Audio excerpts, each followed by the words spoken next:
At what temperature should polio vaccine be preserved? Polio के टीके को कितने तापमान पर संरक्षित रखना चाहिए? ए 2 से 8 डिग्री सेल्सियस, बी 0 से 4 डिग्री सेल्सियस, सी -2 से -8 degree Celsius, D 0 degree Celsius से नीचे। इसका सही आंसर होगा ऑप्शन ए 2 से 8 डिग्री सेल्सियस। पोलियो वैक्सीन को 2 से 8 डिग्री सेल्सियस के बीच मीन्स 36 फ़ारेनहाइट से 46 डिग्री फ़ारेनहाइट के बीच के तापमान पर रखना चाहिए। इसे बर्फ से ढके रेफ्रिजरेटर, डीप फ्रीजर या वैक्सीन वाहक में रखा जा सकता है। अगर वैक्सीन को इस तापमान पर नहीं रखा जाता तो इसकी क्षमता खत्म हो सकती है, इसलिए वैक्सीन को एक प्रॉपरली प्रिजर्व करना चाहिए, क्योंकि ऐसा यदि नहीं करेंगे तो इसकी जो भी क्षमता है वो खत्म हो जाएगी। Next question,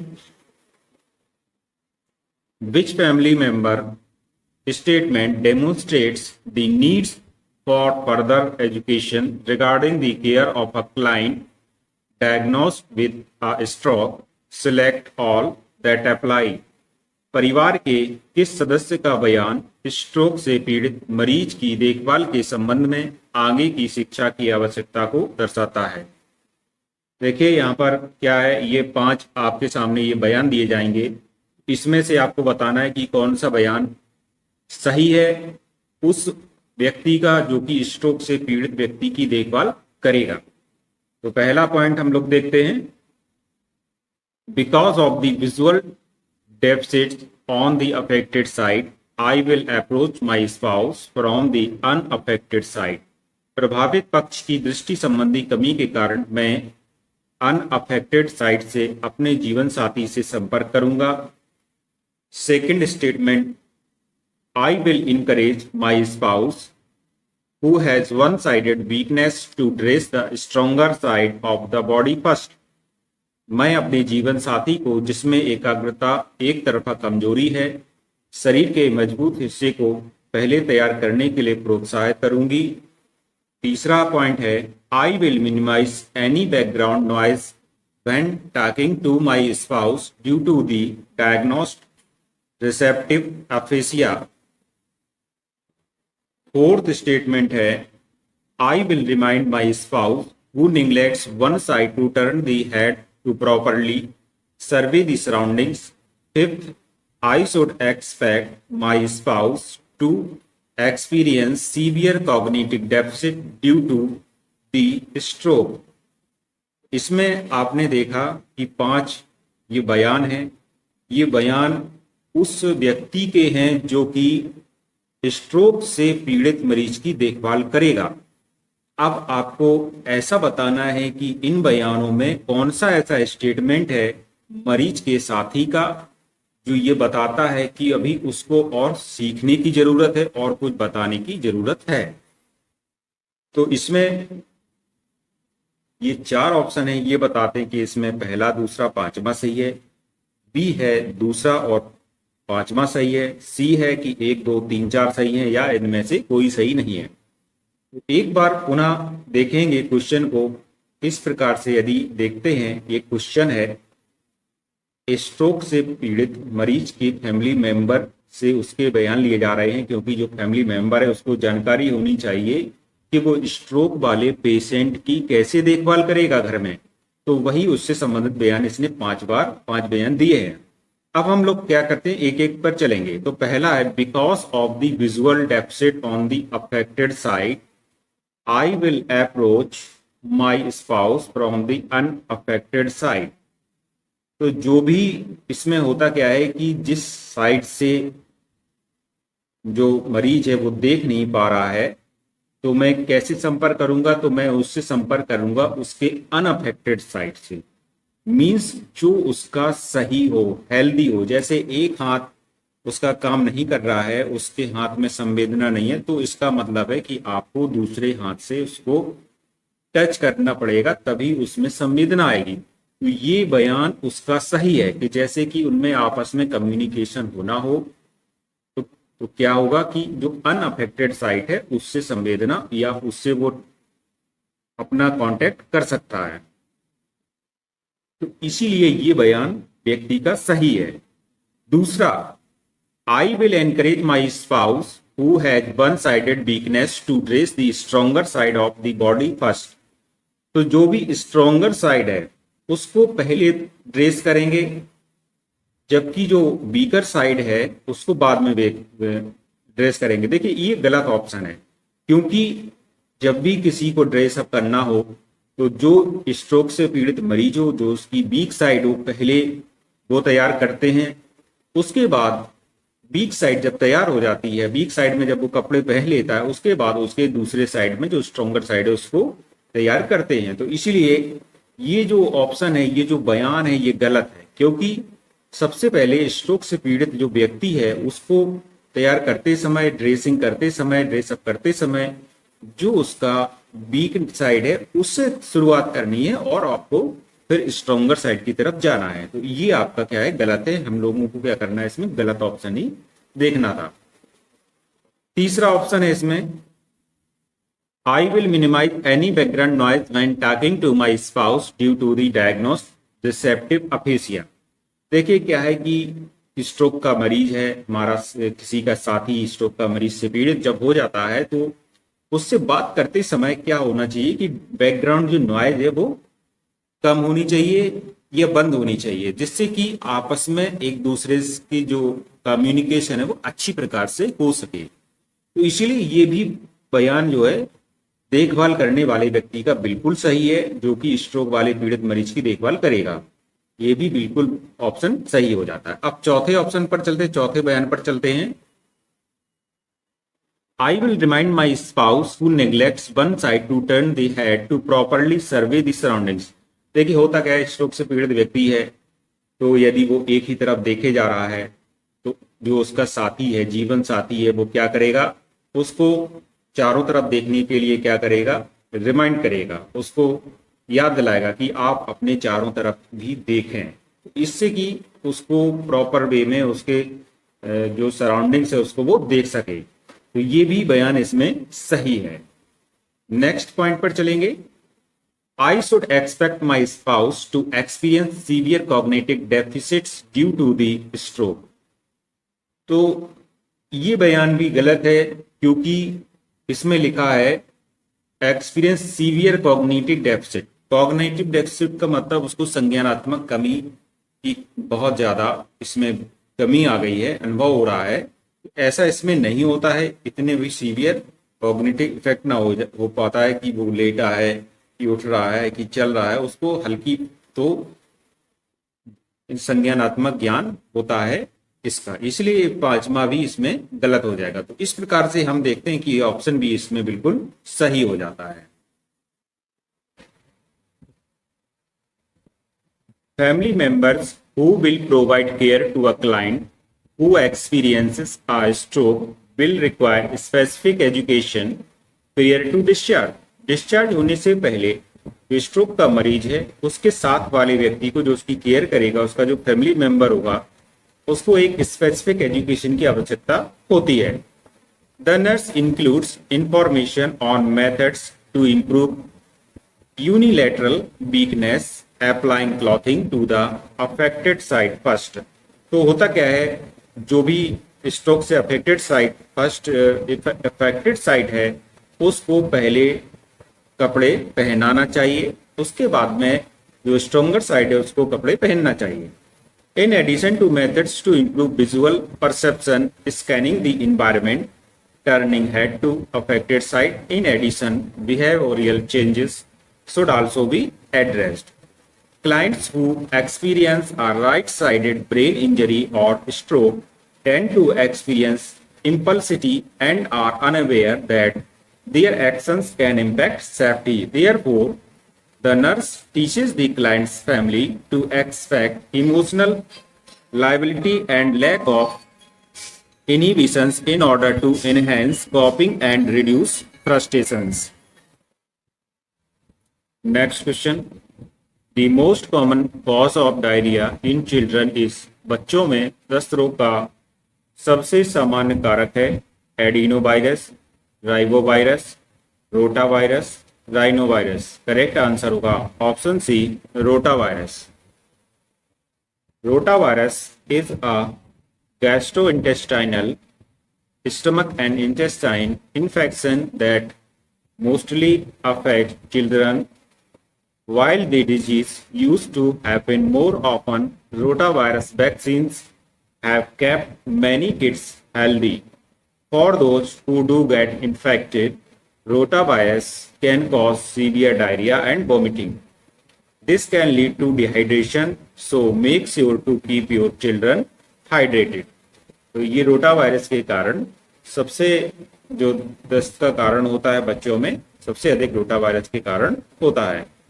next question, which of the following congenital heart disorders is classified as cyanotic? निम्नलिखित में से कौन से जन्मजात हृदय विकार को साइनोटिक के रूप में वर्गीकृत किया जाता है? A, pulmonic stenosis, B, tetralogy of Fallot, C, aortic stenosis, D, coarctation of aorta. Correct answer होगा option B, tetralogy of Fallot. Tetralogy of Fallot (TOF) is a congenital heart defect (CHD) that occurs when a baby's heart does not develop properly during pregnancy. It is made up of 4 heart and blood vessels defects that changes the way blood flows through the heart and lungs, making it difficult for the heart so to send enough oxygen to the body. तो इसमें क्या होता है, यहाँ से हम देख सकते हैं टेट्रालॉजी ऑफ फैलेट एक कंजेनाइटल हार्ट डिसऑर्डर है जिसमें हार्ट प्रॉपरली जो ऑक्सीजन वाला ब्लड बॉडी में नहीं भेज पाता है। इसमें प्रॉब्लम क्या हो जाती है, a hole in the wall between the hearts 2 lower chamber, इसके 2 लोअर चेंबर के बीच में एक होल हो जाता है। A narrowing of the pulmonary valve and main pulmonary artery and enlarged aortic valve, a thicker than normal muscular valve of the lower right chamber of the heart. इससे संबंधित जो और भी एक्सप्लेनेशन है वो भी देखेंगे।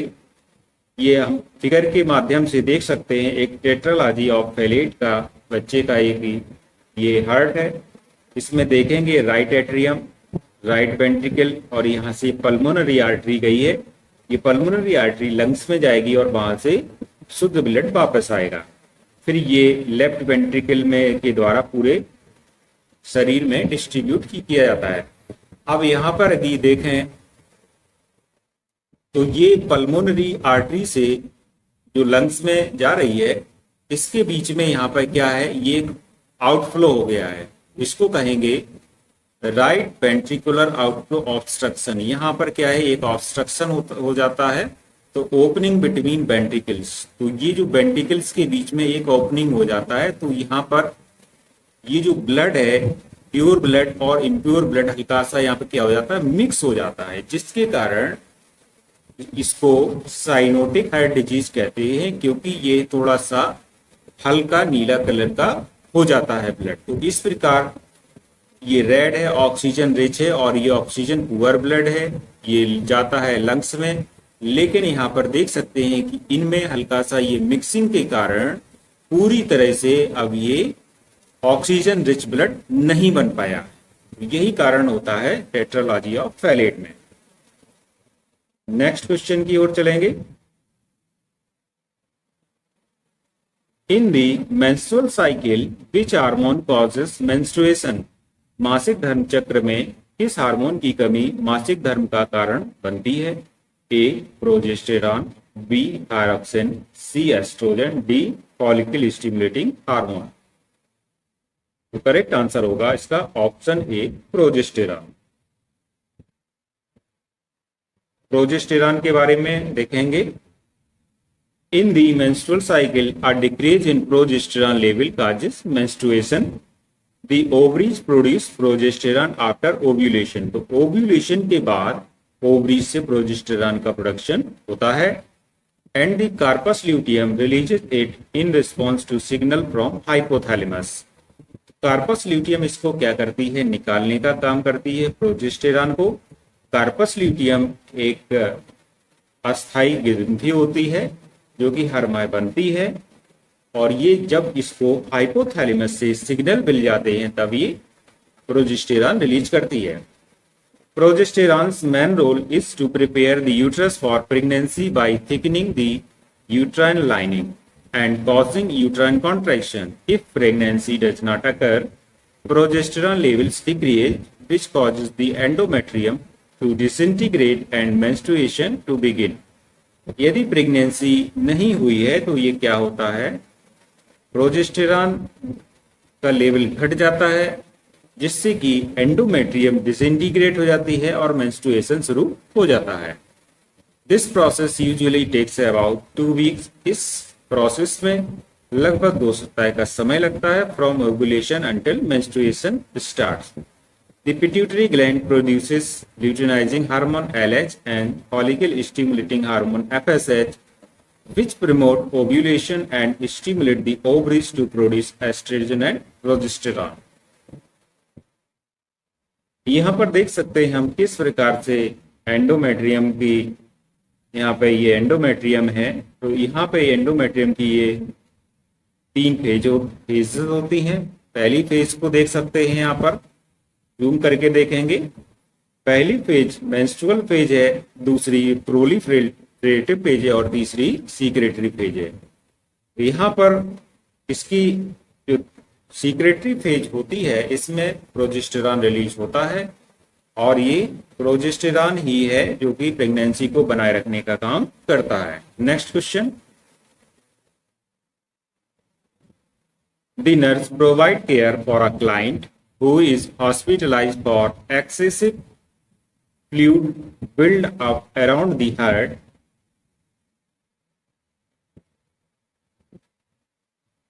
The client is being discharged home on the following medications: aspirin 81 mg/PO, atenolol 50 mg/PO, torsemide 10 mg/PO twice a day, and lisinopril 20 mg/PO.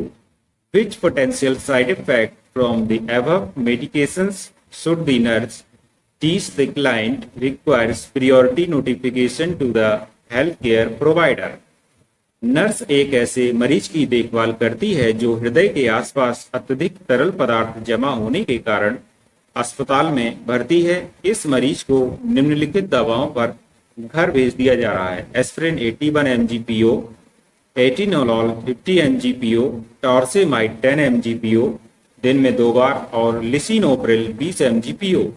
Nurse को उपरोक्त दवाओं के किस संभावित दुष्प्रभाव के बारे में मरीज को बताना चाहिए, जिससे मरीज के HCP means health care provider को सूचित किया जा सके।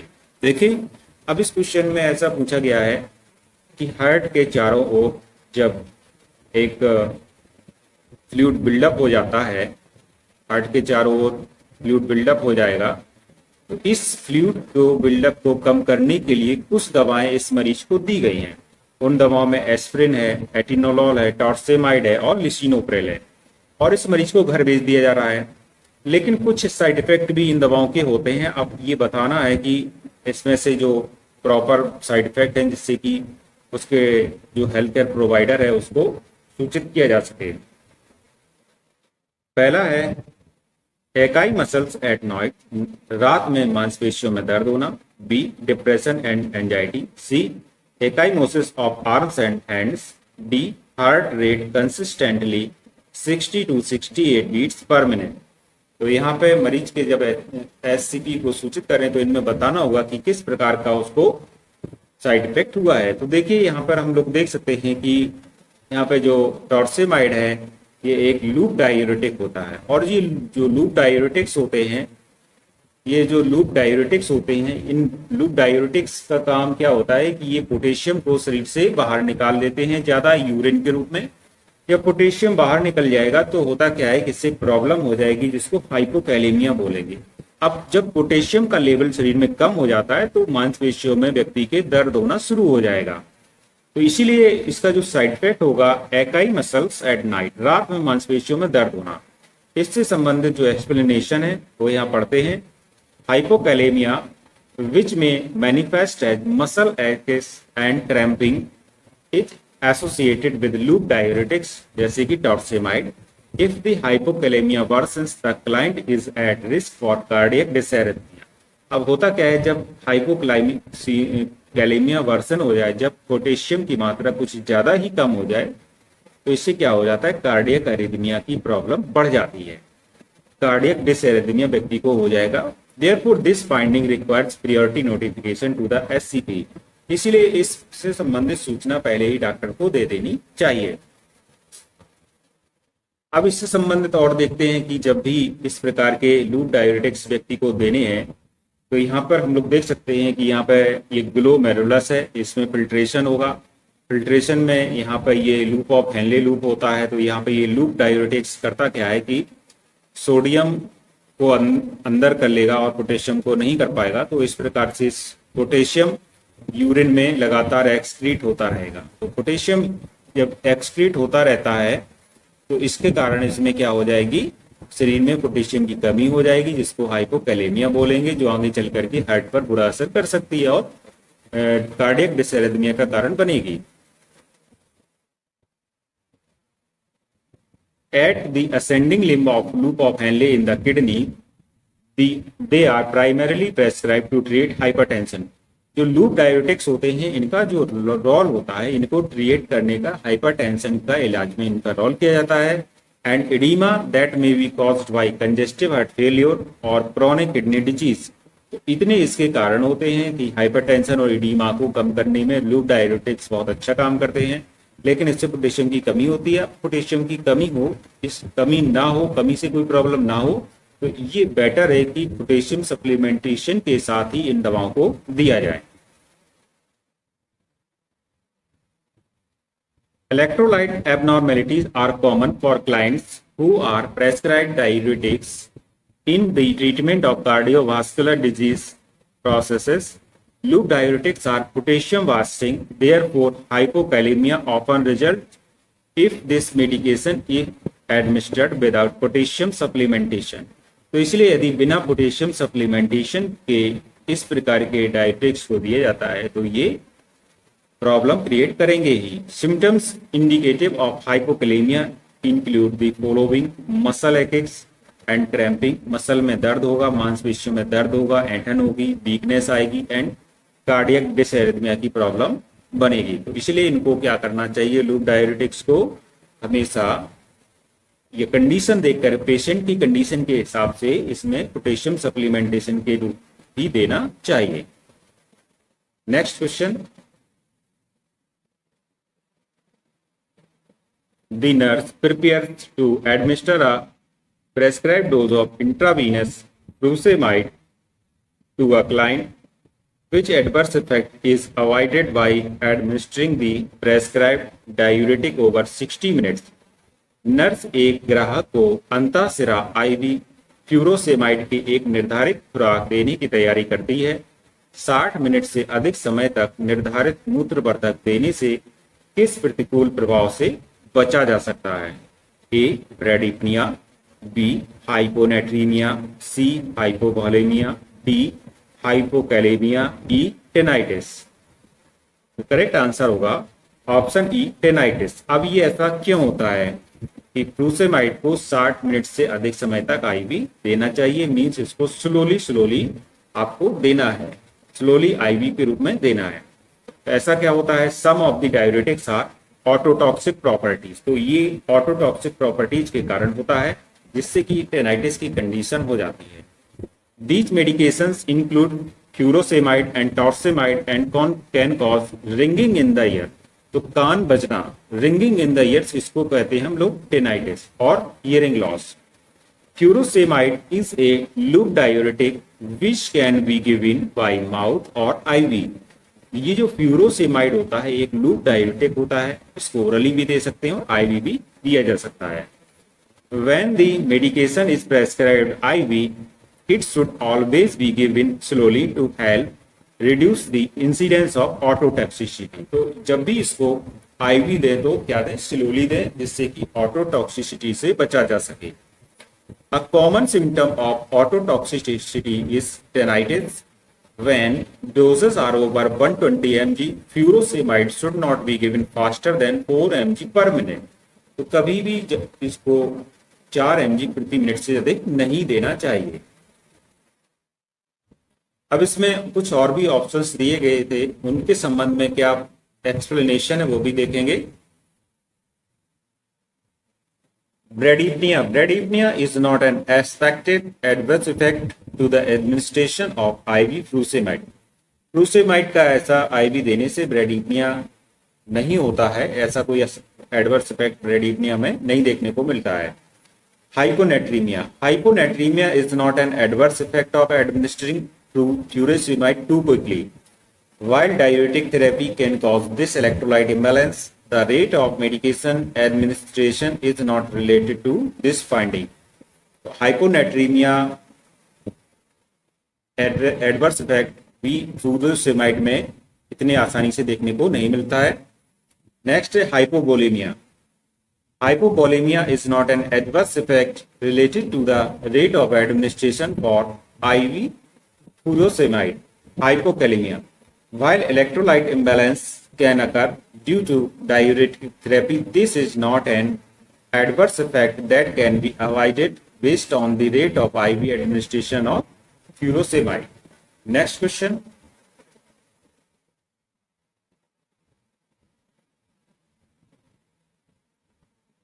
हिस्टामिन के क्या क्या कार्य होते हैं? ए, रक्त वाहिनियों को फैलाना, ऐच्छिक मांसपेशियों को सिकोड़ना या संकुचन करना, सी, रक्त वाहिनियों की पारगम्यता बढ़ाना, D, all of the above. इसका करेक्ट आंसर होगा option D, all of above. Histamine ऐसे तत्व होते हैं जो शरीर में एलर्जी पैदा करते हैं। हिस्टामिन शरीर की सभी कोशिकाओं में प्राकृतिक रूप से पाए जाते हैं। जब कोई खाना या दवा के कारण हिस्टामिन हमारे प्रतिरक्षा तंत्र को उत्तेजित करता है तो इससे एलर्जी पैदा होती है, जिसके कारण सूजन, लाल चकत्ते और आंखों में पानी आने लगता है। Next question. इनमें से किस बीमारी की वजह से आंतों से पोषक तत्वों का अवशोषण ठीक प्रकार से नहीं हो पाता है? A, jaundice, B, ulcerative colitis, C, pleural effusion, D, preeclampsia. Correct answer is option B, ulcerative colitis. Ulcerative colitis एक पुरानी सूजन, आंत्र रोग, IBD, इंटेस्टाइनल बिलियरी डिजीज है जिसमें प्रतिरक्षा प्रणाली की असमानताएं प्रक्रियाएं बड़ी आंत की आंतरिक परत पर सूजन और अल्सर का कारण बनती हैं। अल्सरेटिव कोलाइटिस क्या होता है? इसमें जो बड़ी आंत होती है उसमें क्या होता है, सूजन आती है और अल्सर हो जाते हैं। अल्सरेटिव कोलाइटिस किसी भी उम्र में विकसित हो सकता है, लेकिन 15 से 30 वर्ष की उम्र के लोगों में इस बीमारी के विकसित होने की संभावना अधिक होती है। तो अल्सरेटिव कोलाइटिस एक ऐसी बीमारी है जिसमें कि यह देखने को मिलता है कि जो पोषक तत्व हैं जो खाने के साथ जा रहे हैं उनका आंतें ठीक प्रकार से अवशोषण या एब्जॉर्प्शन नहीं कर पाती हैं। Next question. पिट्यूटरी ग्लैंड से निकलने वाले किस हार्मोन के अधिक निकलने से गैलेक्टोरिया एवं एमेनोरिया हो जाता है? A, HCG, B, prolactin, C, oxytocin, D, LH। Correct answer होगा ऑप्शन बी, प्रोलैक्टिन। देखिए, जब प्रोलैक्टिन अधिक निकलने लगता है पिट्यूटरी ग्लैंड से तो इससे प्रॉब्लम हो जाती है, जिससे कहते हैं हम गैलेक्टोरिया और एमेनोरिया। गैलेक्टोरिया मीन्स होता है जब प्रेगनेंसी और ब्रेस्ट फीडिंग वाली जो मदर है, यदि उसके अतिरिक्त एक नॉर्मल कंडीशन में भी जब मिल्क की मात्रा ब्रेस्ट में बढ़ जाए तो इसको बोलते हैं गैलेक्टोरिया। और एमेनोरिया मीन्स होता है एब्सेंस ऑफ MC। इस प्रकार इसका आंसर होगा ऑप्शन बी। प्रेगनेंसी या लैक्टेशन के अतिरिक्त स्तन में मिल्क प्रोडक्शन या असामान्य एवं अत्यधिक दुग्ध स्रवण गैलेक्टोरिया कहलाता है। मासिक धर्म कम या उसकी अनुपस्थिति को क्या कहते हैं? एमेनोरिया कहते हैं। Next question. बिना आधार वाले अवशिष्ट संक्रामक अवशिष्ट किस में संग्रहित किए जाते हैं? A yellow dustbin, B red dustbin, C black dustbin, D white dustbin. तो बिना आधार वाले जो भी इन्फेक्टेड वेस्ट होते हैं उनको रेड डस्टबिन में डिस्कार्ड किया जाता है या स्टोर किया जाता है, इसलिए इसका करेक्ट आंसर होगा ऑप्शन बी रेड डस्टबिन।